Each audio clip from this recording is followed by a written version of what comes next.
For 10 whole years, Malachi Brooks hadn't spotted a single person coming near his far-off home. No travelers, no lost folks, not even a wandering animal bigger than a jackrabbit. Being all alone was just what he wanted after all the bad stuff from before. But on this super hot afternoon, 4 shapes dropped right at his gate like they popped out of the desert heat. Malachi was fixing a busted fence post when he heard the noise. Not footsteps, not talking, but something else totally. A soft thudding, like bags of grain hitting dry dirt. He looked up from his work, squinting against the bright sunlight that made everything look dusty and golden. 4 bodies lay all crumpled against his wooden gate. Girls, he realized with a shock that tightened his chest. Native girls, their dark hair messy with dirt and something darker. The smallest couldn't be more than 10 years old, curled up like a hurt animal. The others were spread around her in ways that showed they were totally worn out. His first thought was to head back to his cabin to act like he saw nothing. For 10 years, he'd gotten really good at staying out of things, keeping the world and its troubles on the other side of that gate. But as he watched, the oldest girl's head lifted a bit, and her eyes found his across the dusty yard. Those eyes had something he knew. Desperation, yeah, but also a strong will that reminded him of someone he'd tried real hard to forget. She was guarding the others even while hardly awake. Her body set like a shield over the smallest girl. Malachi felt his carefully built walls starting to break. He took 3 steps toward his cabin, then stopped. The youngest girl made a little whimper. It sounds so tiny and sad it could have been the wind. But it wasn't the wind, and they weren't. Tricks from the desert heat and being alone. They were real, and they were dying. He went to the gate slow, noticing how the older girl got tense even though she was clearly weak. Her dress was ripped in spots that looked like from fighting, not just wearing out. The others showed signs of rough handling too. Whatever brought them here, it hadn't been a nice trip. The oldest girl tried to talk, but only got out a whisper he couldn't catch. She pointed weak toward the horizon behind them, and Malachi followed her look. In the distance, barely seen against the wavy heat, he could make out something that chilled his blood. A dust cloud was rising on the horizon, moving their way with the steady push of someone chasing. Someone was coming, and these girls had been running from them. The way they dropped at his gate wasn't just from being tired. It was from fear finally beating their strength to keep going. But what chilled Malachi most was the idea growing in his mind. Yes. He studied the coming dust cloud and the fear in the girls' eyes. Whatever they were running from had followed them. Here to his safe spot, to the one place on earth he thought was safe from the violence that had pushed him into hiding. His 10 years of peace were about to end. Something told him that this time there would be no running away. Malachi unlatched his gate for the first time in 3 years. The iron hinges squeaked loud, like they were announcing his giving in to the outside world. As he knelt by the oldest girl, he could smell the metal temps of dried blood mixed with desert dust and pure tiredness. She was awake, but just hanging. On up close, he could see she was maybe 16, with smart dark eyes that followed his every move, even though she was weak. Her lips were cracked from thirst, and when she tried to speak again, he caught a single word that made his stomach drop. Cain, the name hit him like a real smack. He hadn't heard it said out loud in 10 years, but it still had the power to make his hands shake. Victor Cain was supposed to be dead, killed in the same mess that had driven Malachi into his self-chosen hiding. But if Cain was alive, if he was the one chasing these girls, then Malachi's careful alone time had been built on lies. The girl's eyes got wide as she saw he knew the name flash across his face. She grabbed his wrist with surprising strength and whispered something in her native tongue that sounded like a warning. Then she pointed again at the dust cloud, which had grown bigger and clearer in the minutes since he'd first seen it. Malachi could now make out single shapes in the coming group. Riders, at least 6 of them, moving with the careful pace of hunters who knew their catch was stuck. They were still maybe an hour away, but in the open land around his home, there would be no place to hide once they got there. The second oldest girl moved, showing a bad cut along her temple that had been hidden by her hair. She couldn't be more than 14, but her eyes had the same haunted look Malachi saw in himself. Whatever these girls had gone through, it had made them older than their years. He made a choice that went against every stay-alive gut feeling he'd built over the past 10 years. Picking up the youngest girl, who weighed almost nothing in his arms, started carrying them one by one into his cabin. The oldest girl, who'd given her name as Ayana with signs and broken English, insisted on walking even with her clear pain. As he settled them on his rough handmade furniture and wooden floor, Malachi's mind raced through ideas. His cabin was good for defending, built into a natural rock spot with only 2 ways in. He had weapons, water, and enough stuff to last weeks. But Cain had always been patient. If he'd lived through the fire that was supposed to have killed him 10 years ago, he'd learned to be even more dangerous. Ayana caught his eye, pointing to herself and then to the other girls while saying, "Their name's Kaya, the hurt 14-year-old, Ellie, who couldn't be more than 12 and hadn't opened her eyes since he'd brought her inside, and Sina, the smallest, who clung to Ayana like she was her only hold in a world gone crazy." But it was what Ayana said next that made Malachi's blood turn to ice water. She looked right at him, her voice barely a whisper, but her words clear in their sharpness. "He knows you live here. He's coming for you too." The words hung in the stuffy air of the cabin like a death call.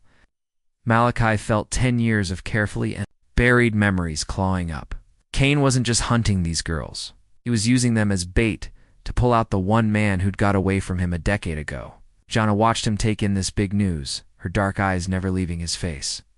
Even with her tiredness and hurts, she seemed to get exactly what this meant. She'd led Cain straight to the one person who might be able to stop him. But she'd also brought them all into a trap that had been 10 years in the making. Malachi went to his heavy wooden trunk in the corner, the one he hadn't opened since the day he'd got to this forgotten piece of land. His hands shook as he lifted the lid, showing stuff he'd hoped never to touch again. 2 rifles, cleaned and oiled, but unused for a decade. A leather gun belt with a revolver that had once been as familiar as his own heartbeat at the bottom. Wrapped in oilcloth, a bundle of wanted posters with his own face. From another life, Kaya stirred on his quick-made bed, her fever-bright eyes focusing on the weapons. She said something in her native language that sounded like a question, and Ayana turned it into broken English. She asks if you really killed 30 men in Copper Ridge. The number was wrong. It had been 43, but he wasn't about to fix the story. Instead, he checked the rifle's action, muscle memory taking over even after the years. The weapon felt heavier than he remembered, loaded down with all the lives it had taken in another time. Outside, the dust cloud had grown close enough that he could hear the faint sound of hoofbeats carried on the desert wind. Cain wasn't trying to hide his coming. He wanted Malachi to know he was on the way, wanted him to have time to remember everything that had led to this moment. The fire, the screaming, the choice that had haunted him for 10 years and pushed him into hiding. Naomi finally opened her eyes, and Malachi saw right away why the others were so guarding of her. There was an innocence there that hadn't been touched by whatever horrors they'd seen. She looked at him with simple trust, as if she'd already decided he was going to save them all. But Senna, the youngest, seemed to sense the danger coming better than any of them. She pressed herself against Ayana and whispered something that made the older girl's face go pale. Ayana looked at Malachi with new hurry. She says the bad man told her he was going to make you watch before he killed you, that you took something from him that can never be replaced. Malachi closed his eyes and let himself remember, just for a moment, the face of the woman Cain had loved, the woman whose death had started the war between them. The woman Malachi had failed to save even with everything he'd tried. Her name had been Alina, and she died in the fire that was supposed to have taken Cain with her. When he opened his eyes again, Ayana was studying him with a look way too knowing for someone her age. She'd put together enough of his story, too. Understand what was coming. More importantly, she'd seen something in his face that gave her hope, but that hope might be wrong. The man Cain was hunting no longer was around. The man had died in the same fire that took Alina, leaving behind only this empty shell who'd spent 10 years trying to forget how to kill. The hoofbeats were growing. Louder now, close enough that he could tell apart single riders, 6 horses, just as he'd counted earlier. Moving at a steady pace that spoke of total sureness. Cain knew his catch was trapped, knew there was nowhere left to run. What Cain didn't know was that Malachi Brooks had spent 10 years getting ready for this exact moment, even if he'd never admitted it to himself. And as he strapped on the gun belt that turned him back into the man he'd tried so hard to bury, he realized that some ghosts refused to stay dead. The riders showed up on the ridge like signs of a coming storm. Malachi had been waiting for 10 years. Even from far, he knew the way Cain sat his horse, that stiff pose that said total control over everything around him. The man hadn't changed much. Stu wore his black hat pulled low and still kept his coat buttoned even in the desert heat. Malachi set himself at the cabin's front window, the rifle feeling more and more familiar in his hands. The girls had gone quiet behind him, even little Senna seeming to get that their lives now hung on what happened in the next few minutes. Ayanna had found strength enough to sit up, her eyes stuck on the coming figures with the strength of someone who'd seen too much death already. Cain raised his hand, and the other riders spread out in a half circle around the cabin's ways in. It was a setup Malachi remembered well, one they'd used together in the old days when they'd been on the same side. Before Alina, before the fire, before everything went bad and left them as enemies bound by sadness and guilt. The man himself got off about 50 yards from the cabin, well in rifle range, but far enough to make talking needed. Cain took off his hat, showing hair that had gone all gray in the 10 years since their last meet. Odd. But his voice, when it carried across the desert air, was just as Malachi remembered. "You always did like your hideouts, old friend. Though I have to say, this one's even more alone than the last." Malachi didn't answer right away. He'd studied the 5 men Cain had brought, noting their spots and figuring shooting angles. 2 were set to cover the cabin's back way out. 2 more were on the sides of the main way, and 1 stayed on his horse as a watcher on higher ground. Pro work, but then again, Cain had always been careful. Behind him, Kaya whimpered soft as her fever went higher. The sound seemed to fire up something in Ayanna, who got to her feet even with Malachi's sign for her to stay down. She went to the window by him, her being there both comforting and scary. These girls had already heard enough because of the war. Between 2 stubborn guys who couldn't let the past go. Cain's voice came again, closer now, though Malachi couldn't see him through the window anymore. "I know you're in there, Malachi, and I know you've got something that belongs to me. 4 somethings to be exact." The words sent ice through Malachi's veins. Cain wasn't just talking about the girls. There was something else. Something that linked these kids to the man who'd chased them across miles of tough desert. Ayanna caught his attention, pointing to herself and then to the other girls while speaking their names. Kaya, the wounded 14-year-old. Nayeli, who couldn't be more than 12 and hadn't opened her eyes since he'd brought her inside. And Sina, the smallest, who clung to Ayanna like she was her only anchor in a world gone mad.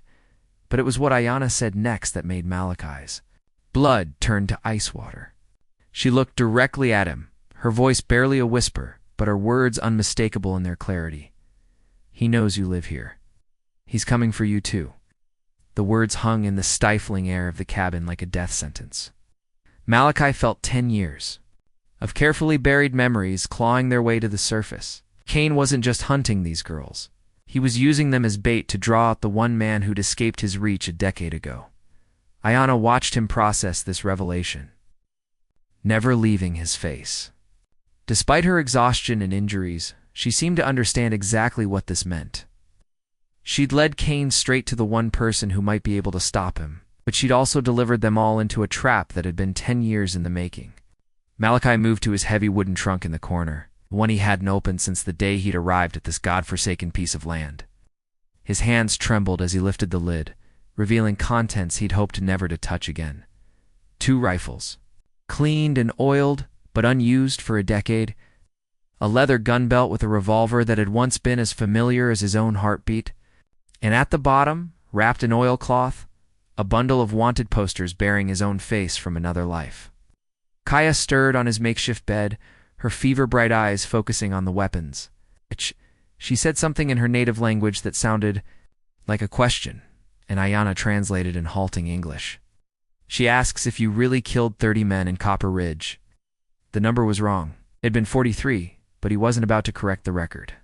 Instead, he checked the rifle's action, muscle memory taking over despite the years of disuse. The weapon felt heavier than he remembered, weighted down with all the lives it had taken in another lifetime.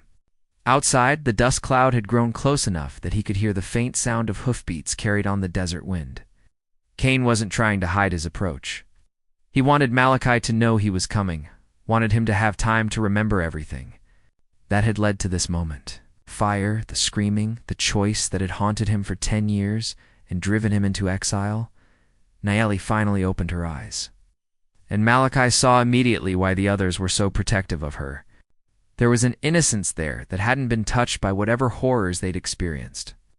She looked at him with simple trust, as if she'd already decided he was going to save them all. But Senna, the youngest, seemed to sense the danger approaching better than any of them. She pressed herself against Ayana and whispered something that made the older girl's face go pale. Ayana looked at Malachi with new urgency. She says the bad man told her he was going to make you watch before he killed you. That you took something from him that can never be replaced. Malachi closed his eyes and let himself remember, just for a moment, the face of the woman Cain had loved. Oh, the woman whose death had started the war between them. The woman Malachi had failed to save despite everything he'd tried to do. Her name had been Alina, and she'd died in the fire that was supposed to have taken Cain with her. When he opened his eyes again, Ayana was studying him with an expression far too knowing for someone her age.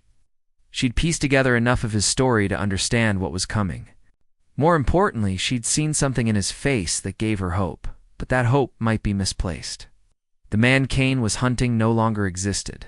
That man had died in the same fire that took Alina, leaving behind only this hollow shell who'd spent 10 years trying to forget how to kill.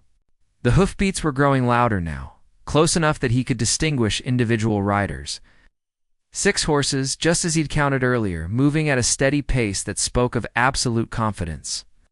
Cain knew his quarry was trapped, knew there was nowhere left to run. What Cain didn't know was that Malachi Brooks had spent 10 years preparing for this exact moment, even if he'd never admitted it to himself. And as he strapped on the gun belt that transformed him back into the man he'd tried so hard to bury, he realized that some ghosts refused to stay dead. The riders appeared on the ridge like harbingers of a storm Malachi had been expecting for 10 years. Even at a distance, he recognized the way Cain sat his horse, that rigid posture that spoke of absolute control over everything around him. The man hadn't changed much, still wore his black hat pulled low and still kept his coat buttoned. Despite the desert heat, Malachi positioned himself at the cabin's front window, the rifle feeling increasingly familiar in his hands. The girls had gone silent behind him, even little Senna seeming to understand that their lives now hung in the balance of whatever happened in the next few minutes. Ayana had found strength enough to sit up, her eyes fixed on the approaching figures with the intensity of someone who'd seen too much death already. Cain raised his hand, and the other riders spread out in a semicircle around the cabin's approaches.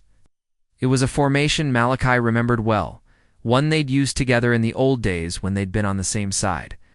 Before Alina, before the fire, before everything went to hell and left them as enemies. Bound by grief and guilt, the man himself dismounted about 50 yards from the cabin, within rifle range, but far enough to make conversation necessary. Cain removed his hat, revealing hair that had gone completely gray in the decades since their last meeting. But his voice, when it carried across the desert air, was exactly as Malachi remembered. "You always were full of surprises, old friend. But I have to say, this one's even more isolated than the last." Malachi didn't respond immediately. He studied the 5 men Cain had brought with him, noting their positions and calculating angles of fire. 2 were positioned to cover the cabins. Rear exit, 2 more flanked the main approach, and 1 remained mounted as a lookout on higher ground. Professional work, but then again, Cain had always been thorough. Behind him, Kaya whimpered softly as her fever spiked higher. The sound seemed to galvanize something in Ayana, who struggled to her feet despite Malachi's gesture for her to stay. Down, she moved to the window beside him, her presence both comforting and terrifying. These girls had already suffered enough because of the war between 2 stubborn men who couldn't let the past die. Cain's voice came again, closer now, though Malachi couldn't see him through the window anymore. "I know you're in there, Malachi, and I know you've got something that belongs to me, or some things to be precise." The word sent ice through Malachi's veins. Cain wasn't just talking about the girls. There was something else. Something that connected these children to the man who'd hunted them across miles of unforgiving desert. Ayanna caught his attention, reaching into her torn dress and withdrawing something that made Malachi's world tilt sideways. A locket, silver and tarnished with age, hanging from a broken chain. He recognized it immediately. Had seen it around Elena's neck in the days before the fire, the days before he'd failed to save the only woman Cain had ever loved. Ayanna pressed the locket into his palm and whispered words that explained everything and nothing at the same time. She was my grandmother. Cain killed her for this, and now he wants to kill us too. The pieces of a 10-year-old puzzle suddenly clicked into place in Malachi's mind. But the revelation brought no comfort. Only the terrible understanding that the girls weren't random victims of Cain's cruelty. They were Elena's family, the granddaughters she'd never lived to meet. And Cain had been hunting them for reasons that went far deeper than simple revenge. Outside, Cain's laughter drifted on the desert wind, cold and patient as death itself. The locket felt like it was burning in Malachi's palm. Elena's face stared back at him from the tiny portrait inside, exactly as he remembered her. But now he could see the resemblance in Ayanna's features, the same determined jawline and intelligent eyes that had first drawn him to Elena all those years ago. Ayanna seemed to read his thoughts. She kept her voice barely above a whisper, mindful of Cain's proximity outside. Grandmother told us stories about the man who tried to save her, about the fire and the choice he had to make. She said if we ever needed help, we should find Malachi Brooks and tell him Elena never blamed him. The words hit harder than any physical blow. For 10 years, Malachi had carried the weight of his failure, convinced that Elena had died hating him for not arriving in time. But if these girls were telling the truth, if Elena had survived long enough to pass along forgiveness he'd never thought to seek, then everything he'd believed about that night was wrong. Cain's voice interrupted his thoughts, closer now, probably. No more than 20 yards from the cabin's front wall. You know, Malachi, Elena used to tell me about her dreams of children and grandchildren she'd never lived to see. Funny how dreams have a way of becoming nightmares, don't you think? Through the window, Malachi caught a glimpse of movement. Cain was circling the cabin, staying just out of clear rifle shot, but close enough to make his presence felt. Other men had tightened their positions, turning the homestead into a killing ground with no escape routes. Nayeli had awakened and was now clinging to Senna with the desperation of someone who understood they were all about to die. Kaya's breathing had grown labored, her fever making her delirious. She kept mumbling words in her native tongue that made Ayanna's face go pale with each syllable. "What is she saying?" Malachi asked quietly. Ayanna's voice broke slightly when she answered. "She says Cain told her what he did to our parents, how he made them watch while he took our little brother. She says the bad dreams won't stop."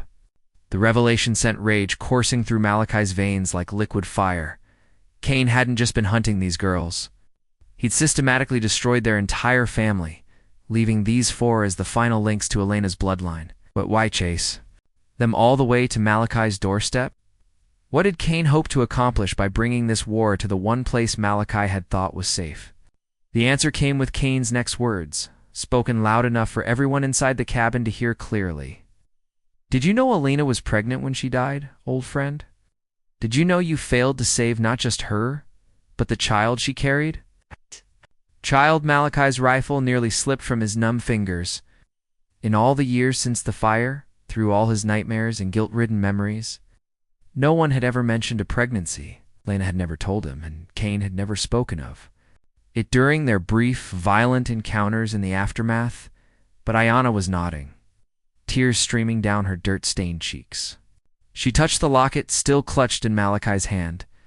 "The baby survived the fire. Grandmother got her out, gave her to our family to raise. Our mother was Cain's daughter, and now he wants to finish what the fire started." The pieces of Cain's decade-long hunt suddenly made terrible sense. He wasn't just seeking revenge for Elena's death. He was trying to erase every trace of the family that had grown from the ashes of that night, to destroy the one thing Elena had managed to save. From his original rampage, outside, something metallic clinked against the cabin's wooden wall. Then came the unmistakable smell of coal oil seeping through the gaps in the logs. Cain was preparing to finish what he'd started 10 years ago. And this time, there would be no escape for anyone inside. But as Malachi checked his rifle's action, one final time, he realized Cain had made one crucial mistake. He'd given Malachi something worth dying for again, something more important than his own carefully guarded isolation. He'd given him Elena's family to protect. And this time, Malachi wouldn't fail. The smell of coal oil grew stronger with each passing second. Malachi could hear Cain's men moving around the cabin's perimeter, splashing the accelerant against the wooden walls with methodical precision. They were recreating the exact conditions of the fire from 10 years ago, down to the smallest detail. But this time, Malachi wasn't arriving too late to a scene of destruction. This time, he was inside the trap, and that gave him advantages Cain couldn't possibly anticipate. He moved quickly to the cabin's rear wall, where he'd built a hidden panel during his 3rd year in exile.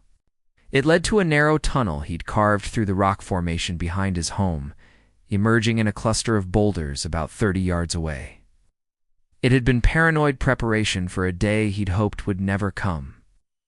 But now it represented their only chance of survival. Ayanna understood immediately when he showed her the concealed opening. She began rousing the other girls, whispering urgent instructions in their shared language. While Malachi gathered what weapons and supplies he could carry, the tunnel was barely wide enough for one person at a time. And with Kaya's fever and Sina's terror, the evacuation would be agonizingly slow. Cain's voice carried through the oil-soaked walls, patient and conversational as always. You know, Malachi, Elena used to tell me about her dreams. Dreams of children and grandchildren she'd never lived to see. Funny how dreams have a way of becoming nightmares, don't you think? The first match struck against the cabin's front wall. Malachi could see the orange glow beginning to spread through gaps in the logs, could feel the temperature inside starting to rise. But instead of the panic he'd expected, a cold calm settled over him. He'd faced this exact scenario 1,000 times in his nightmares. And now that it was finally happening, he knew exactly what to do. He helped Senna into the tunnel first, her small frame disappearing into the darkness like a shadow fleeing. From Light Nayali followed, and Kaya, who needed Ayanna's support to move it all. The older girl paused at the tunnel entrance, looking back at Malachi with eyes that held too much understanding. You're not coming with us, she said. It wasn't a question. Malachi handed her his spare rifle and the last of his ammunition. The tunnel exits behind those boulders. Follow the ridge north until you reach the old mining road. Then head east toward the settlement. Don't stop. Don't look back. And don't trust anyone until you're safe in town. But Ayanna shook her head. Cain will just follow us again. He won't stop until we're all dead, and you know it. She was right, of course. Cain had spent 10 years tracking down every member of Elena's extended family. He wouldn't quit now when he was so close to completing his genocidal mission. The only way to end this was to end Cain himself. And that was something Malachi would have to do alone. The flames were spreading faster, now turning the cabin's interior into a furnace. Smoke began filling the space, making it hard to breathe and harder to see. But through the chaos, Malachi heard something that made his blood freeze in his veins. Cain was humming. The same melody Elena used to sing while she worked. The same tune that had echoed through Malachi's dreams for 10 years. It was a deliberate cruelty, a reminder of everything that had been lost and everything that was about to be lost again. As Ayanna finally disappeared into the tunnel, Malachi sealed the entrance behind her and turned to face the flames that were consuming his sanctuary. But this time, he wasn't running away from the fire. This time, he was walking straight through it. Malachi emerged from the flames like a ghost rising from his own funeral pyre. His clothes were singed and smoking, his face blackened with soot, but his eyes burned with a clarity that had been missing for 10 years. Cain's men, positioned around the burning cabin, turned in shock as he appeared from what should have been an inescapable inferno. The first man never had time to raise his weapon. Malachi's rifle spoke once, and the lookout on the ridge toppled from his horse. The second shot took down one of the flanking riders before the others could react to this impossible resurrection. But it was the look on Cain's face that made the decade of waiting worthwhile. For the first time in 10 years, Victor Kane looked afraid. "You always were full of surprises, old friend," Kane said, but his voice lacked its earlier confidence. He'd drawn his revolver, but hadn't raised it yet, as if some part of him still believed this confrontation could be resolved with words. "Where are the girls, Malachi?" The question confirmed what Malachi had suspected. Kane needed those girls alive for some reason beyond simple revenge. There was something else driving this obsession, something connected to Elena's locket and the secret it contained. "Gone," Malachi replied simply. "Beyond your reach, just like Elena should have been." Kane's face twisted with pain that looked genuine for the first time since he'd arrived. He holstered his weapon and spread his hands in a gesture that might have been surrender or invitation. "You still don't understand, do you? Elena didn't die in that fire, Malachi. She lived long enough to tell me the truth about what happened between you two. About how you convinced her to leave me, to run away with you and the child she carried." The words hit like physical blows. Malachi had never convinced Elena to do anything. She'd come to him for protection because Kane had become violent and unpredictable, because she'd feared for her unborn child's safety. But in Kane's twisted memory, their relationship had been transformed into something darker. "She loved me," Kane continued, his voice breaking. "We were going to be married, raise the child together. But you poisoned her mind against me, made her believe I was some kind of monster." "You were beating her," Malachi said quietly. "Showed me the bruises, Kane.